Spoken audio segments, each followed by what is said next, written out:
اختلاف الليل والنهار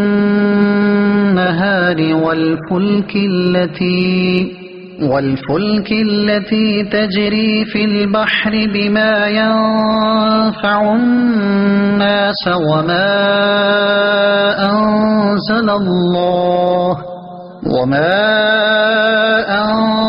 الله من السماء من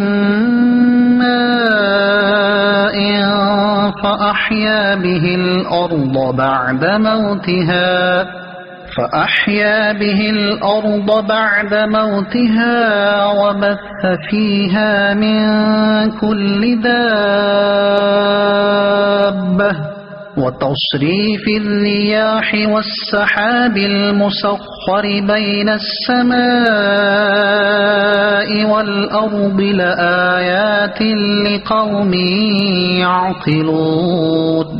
ترجمہ: بے شک آسمانوں اور زمین کی پیدائش اور رات اور دن کی تبدیلی میں اور کشتی میں جو دریا میں لوگوں کے فائدے لے کر چلتی ہے اور اس پانی میں جو اللہ نے آسمان سے اتارا، پھر اس کے ساتھ مردہ زمین کو زندگی بخشی اور زمین میں ہر قسم کے جانور پھیلائے اور ہواؤں کی گردش اور وہ بادل جو آسمان اور زمین کے درمیان حکم کے پابند ہیں، ان سب میں یقیناً عقل مندوں کے لیے نشانیاں ہیں۔ ان فی خلق السماوات والارض،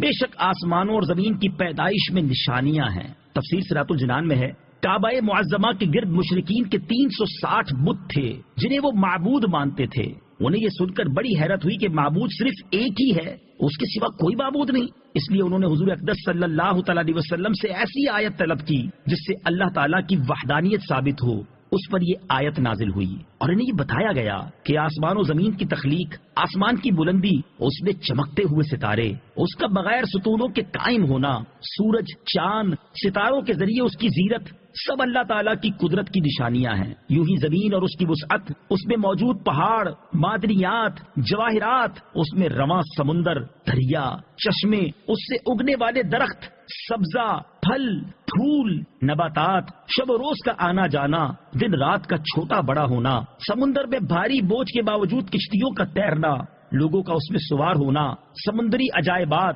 ہواؤں کا چلنا، سمندر کے ذریعے مشرق و مغرب میں تجارت کرنا، سمندر سے بخارات کا اٹھنا، بارش کی صورت میں برسنا، بارش سے خشک اور مردہ زمین کا سرسبز و شاداب ہو جانا، اس پانی اور اس کے ثمرات سے زندگی میں باغ و بہار آنا، زمین میں کروڑوں قسم کے حیوانات کا ہونا، ہواؤں کی گردش، ان کے خواص و عجائبات، یہ تمام چیزیں اللہ تعالیٰ کے علم و حکمت اور اس کی قدرت و وحدانیت پر عظیم دلیلیں ہیں۔ یہ سارا تو ایک قسم کا اجمالی بیان ہے۔ مذکورہ بالا چیزوں میں ہر ایک پر جدا گانا غور و فکر کریں تو اللہ تعالیٰ کی قدرت کے ایسے حیرت انگیز کرشمے نظر آتے ہیں کہ عقل انسانی دنگ رہ جاتی ہے۔ کائنات میں انتہائی کثرت سے پائی جانے والی ہوا پر ہی غور کر لیں تو اس میں نہ جانے کتنی گیسیں، کتنی تاثیرات اور ضروریات انسانی کی کتنی بنیادی چیزیں ہیں۔ صرف یہی دیکھ لیں کہ اگر ہوا نہ ہو تو تمام انسان 10 منٹ کے اندر اندر مر جائیں، زمین کے اوپر اور ہوا میں پائے جانے والے